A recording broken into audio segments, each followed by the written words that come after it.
Nous, c'est Alexandre et Romain. Le 2 juin 2024 débutait la plus grande aventure de notre vie. Un tour du monde à vélo. Et après avoir traversé l'Europe, Embarquez avec nous à la découverte de l'Asie.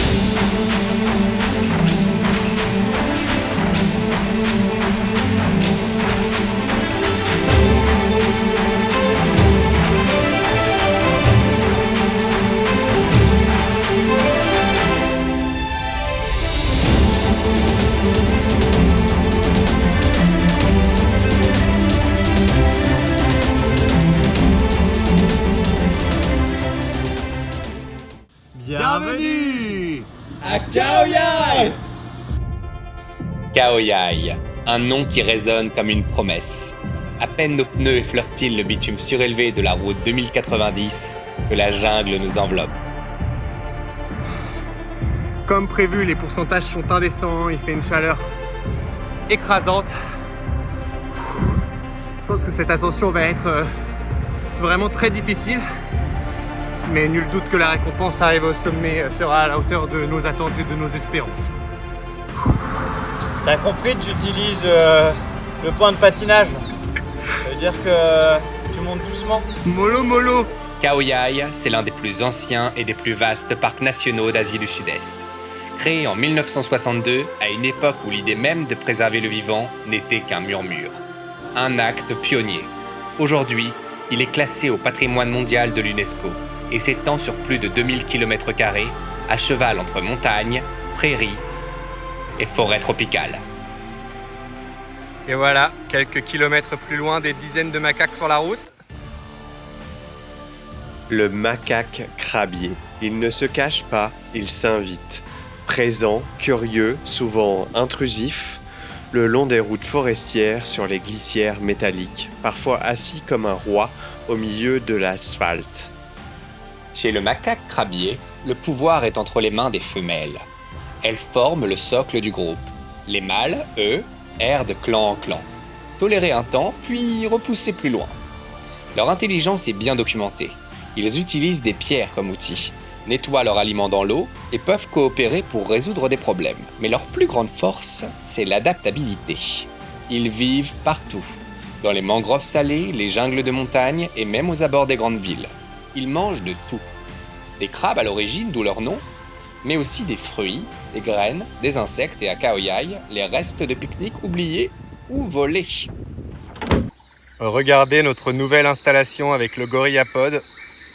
C'est le Gorilla Bike. C'est super. Qu'est-ce qu'on est en train de regarder, Romain? Ils sont là, regarde. Les abeilles. Il y a des milliers, je sais pas, peut-être même des centaines de milliers, non, d'abeilles. Ouais. Ce qu'on voit là, c'est que des abeilles qui sont regroupées autour des ruches. Incroyable. C'est une des choses les plus folles que j'ai vues de ma vie. Ouais, c'est oufissime. Ah ouais, c'est grandiose. Bienvenue à Khao Yai National Park. Ça promet de folles aventures. Oh oui.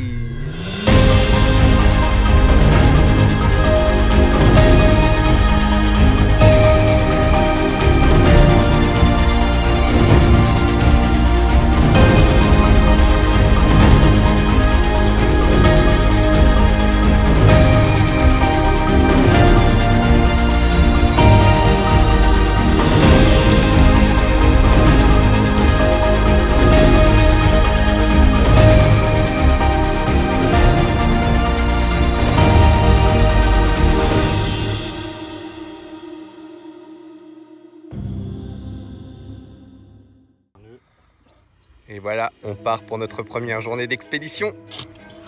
Et on fait des petits nœuds sur la tente, sur les bouts des Ok, tentes. tu nous montres? Voilà. Parce que sinon les singes, voilà, on a fait un nœud. Parce que sinon les singes ils ouvrent. On n'a pas très envie qu'ils Il y a pire comme camping, non? Let's go. C'est parti. On part en expédition avec une guide et un photographe professionnel. C'est parti!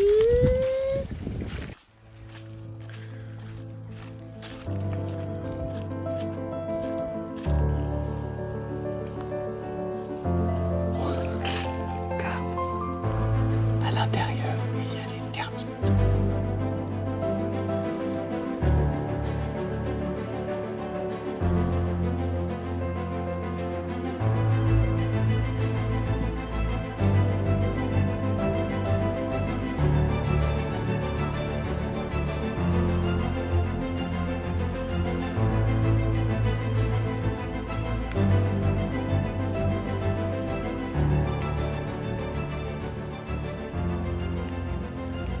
Juste en face de nous, il y a une chouette. Et non, Alexandre, ce n'est pas une chouette, c'est un hibou. La vraie différence, elle saute aux yeux. Les aigrettes. Le hibou porte ces petites touffes de plumes qu'on confond souvent avec des oreilles. Elles ne servent pas à entendre, mais à communiquer ou à se camoufler. La chouette, elle, a une tête plus ronde, plus lisse. Pas d'aigrette, c'est un peu la version furtive. Le hibou, lui, affiche un look un peu plus rebelle. Mais tous deux sont des chasseurs de l'ombre, silencieux et redoutables. Et celui qu'on observe ici, c'est un hibou pêcheur de Malaisie. Ketupa Ketupu. Un rapace plutôt rare, discret et mal connu. Pourtant fascinant. Contrairement à la majorité de ses cousins, lui chasse dans l'eau. Poissons, grenouilles, crabes, c'est un spécialiste du gué. Ses pattes sont partiellement dépourvues de plumes pour éviter de tremper son plumage en pêchant. Il voit dans la pénombre, mais chasse souvent à l'aube ou au crépuscule quand la lumière se reflète à peine. Il attend, immobile, scrute la surface, puis frappe. Elle est trop belle la route en plus et il n'y a pas de dos d'âne.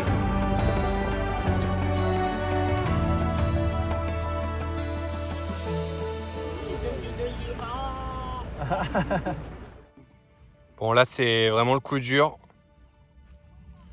Les macaques ont arraché la toile de la tente. On est vraiment écœurés là.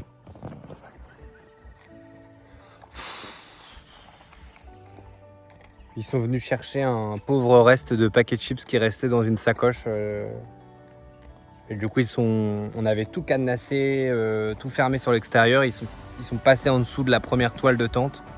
Et ils ont arraché tout ça. On va essayer de réparer ça comme on peut. Le très probable criminel en propre personne. Bon, Yeah, and this will dry. Once you heureusement, on a trouvé une personne qui sait coudre. Yes, enfin. On est en train d'apprendre à coudre et je pense que bon, il était temps qu'on apprenne à réparer les choses. Ouais. Et en plus, il pleut. C'est génial. I don't care. On a trop de chance. Ça nous a donné l'occasion d'apprendre la couture. Alexandre, il a réparé le cuissard en attendant. Ouais, trop bien. On a appris plein de choses là. Des choses utiles. Des choses très utiles Très pour la vie, utiles. pour se dégourdir un petit peu les doigts. Oh oui. Bon, c'est ce genre d'occasion de la vie qui permettent d'apprendre des choses. On est toujours un peu en colère contre les macaques qui sont là-bas. Moi, depuis des émettants.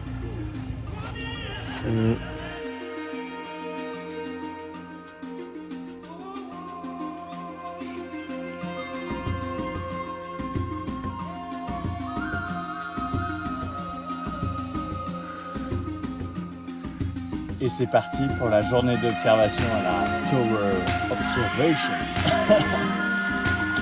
Let's go!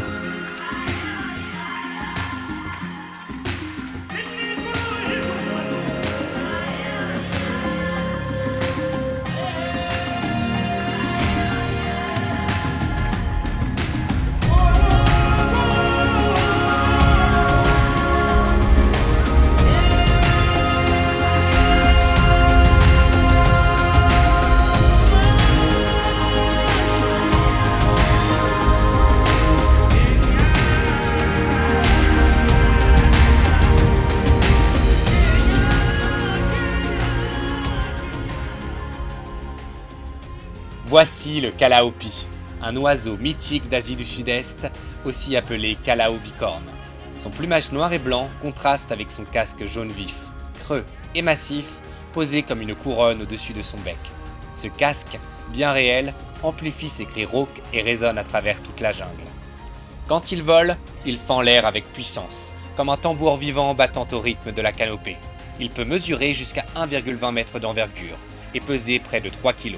Un géant des airs, capable de parcourir plusieurs dizaines de kilomètres par jour à la recherche de figuiers sauvages, son fruit préféré, riche et vital à sa survie.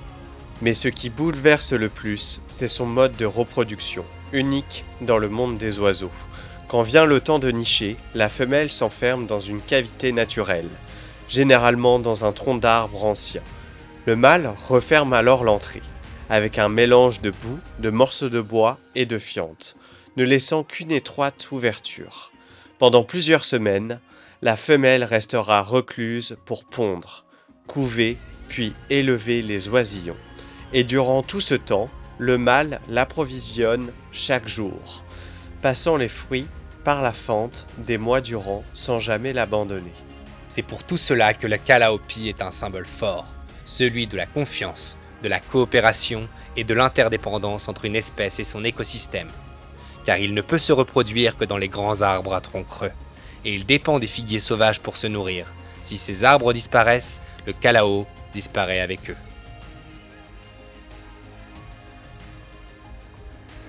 Petite rando. Nouvelle tentative d'exploration à la rencontre des gibbons. Allons-nous les voir? J'espère cette fois-ci quand même. Parce que là, tout le monde les a vus et pas nous. C'est vrai. Il est l'heure d'aller voir les gibbons.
Dans la jungle de Khao-Yai, alors que la lumière perce à peine la canopée, leur chant nous saisit.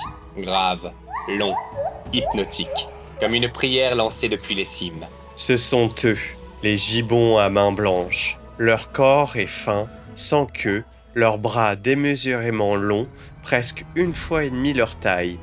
Ils se déplacent en brachiation, c'est-à-dire qu'ils se lancent d'une branche à l'autre avec une grâce fulgurante, jusqu'à 50 km/h, sur plus de 15 mètres.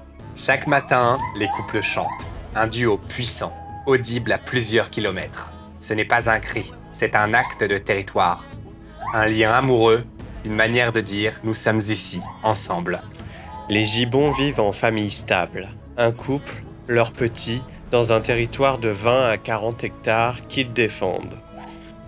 Ils mangent surtout des fruits et jouent un rôle crucial dans la reforestation naturelle en dispersant les graines de ce qu'ils consomment. Ce matin-là, on reste immobile, au pied des grands arbres, la gorge nouée par l'émotion. Leur chant se mêle au vent et tout semble suspendu. Khao-Yai nous parle à travers eux. Quelque chose, en nous, s'éveille.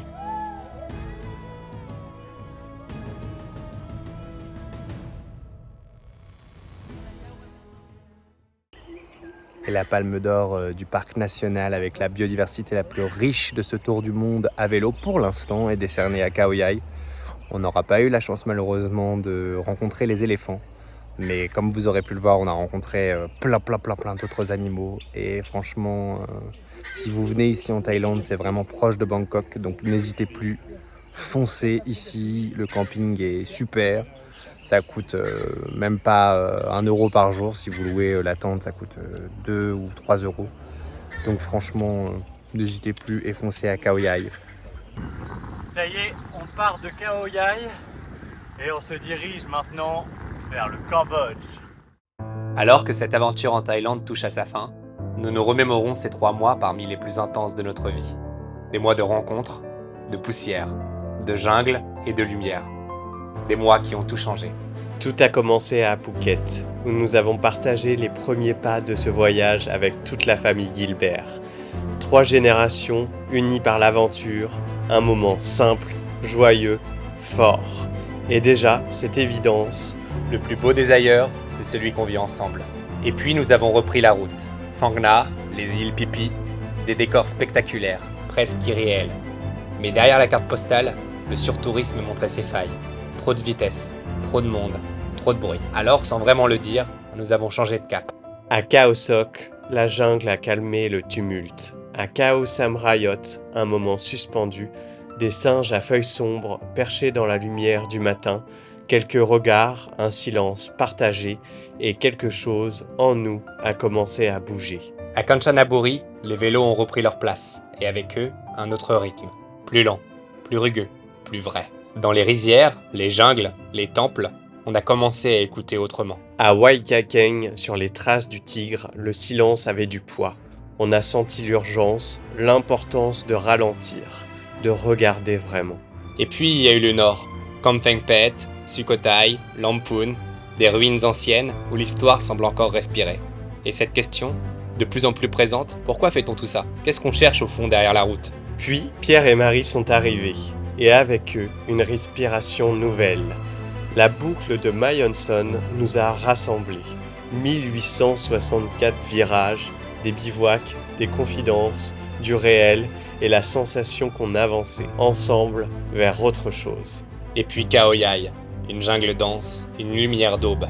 Et ce matin-là, le chant des gibbons, pur, vibrant, sauvage. Nous nous sommes arrêtés, le cœur ouvert. Le monde entier semblait tenir dans cet instant. Dans le souffle suspendu de la forêt, nous avons eu un déclic. Notre épiphanie. Quelque chose en nous s'est embrasé. Ici, dans la jungle de Khao Yai, nous avons compris, sans le nommer, quelle était notre place. Tout ce que nous avons vécu jusqu'alors nous y préparait. Les bivouacs, les rizières, les temples, les rencontres, les routes sinueuses, le chant des oiseaux, les gibbons, les silences, tout cela nous a amenés là. Une nouvelle voie s'apprête à fendre l'horizon. Une aventure plus profonde, plus intime, plus engagée. Mais avant de parcourir ce nouvel horizon, cap vers le Cambodge. Dans le prochain épisode, Des routes rouges, de la poussière, des orages, la chaleur qui cogne, le vivant qui s'efface. et au milieu de ça, les temples khmers, souvenir d'un âge d'or révolu, presque englouti. Un décor magnifique pour ce qui sera peut-être l'un des moments les plus durs de notre aventure. Ou le plus révélateur. Merci à toutes et à tous de nous avoir suivis dans cette nouvelle aventure. Vous pouvez laisser vos impressions et vos questions en commentaire. Vous savez à quel point on adore échanger avec vous. Et surtout, abonnez-vous pour ne rien manquer de nos aventures. Et dès à présent, vous pouvez même maintenant adhérer à notre chaîne, juste ici en dessous. Ça va vous permettre d'avoir accès à des contenus exclusifs. Et surtout, n'oubliez pas de rêver le monde comme des imagineurs. Comme des Imaginers World.